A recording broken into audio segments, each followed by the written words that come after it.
काल्हि मधुबनी से अबै छलहुँ तऽ रास्ता में गाड़ी रोक के चाय पिए छलहुँ एकटा सरकारी विद्यालय के बगल में।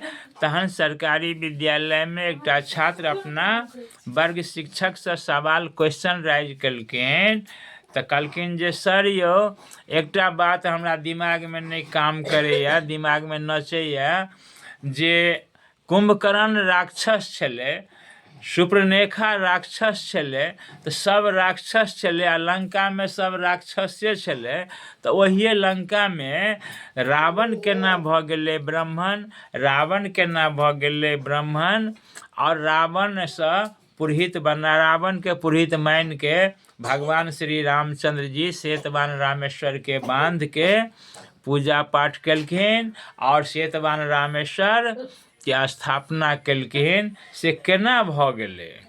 तहन शिक्षक महोदय कहलखिन जे सुन लो छात्र छात्राओं, रावण बचपन से ही वह वेद पाठ करते थे और रावण जो थे वह विश्वशर्मा ऋषि के विश्वस्वा ऋषि के पुत्र थे और माता कैकसी थी, राक्षसी प्रवृत्ति की थी।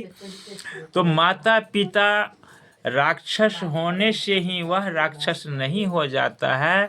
और शिव के अनन्य भक्त थे रावण, और विद्वान भी थे और बचपन से ही वह वेद पाठ का अध्ययन करते थे, इसीलिए उनमें राक्षसी गुणों का समावेश नहीं था।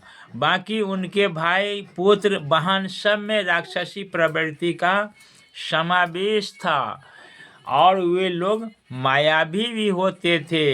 सुपर्णरेखा की बात कहो तो सुपर्णरेखा एक मायावी राक्षसी थी। वह जब चाहती थी अपनी इच्छा अनुकूल बहुत सुंदर सी नारी बन जाती थी, जब चाहे वह गगन मार्ग में विचलन करती थी।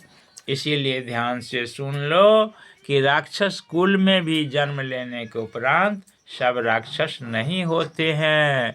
हिरण्यकश्यपु का पुत्र प्रहलाद कैसे एक ऋषि हो गया और नारायण का भक्त हो गया।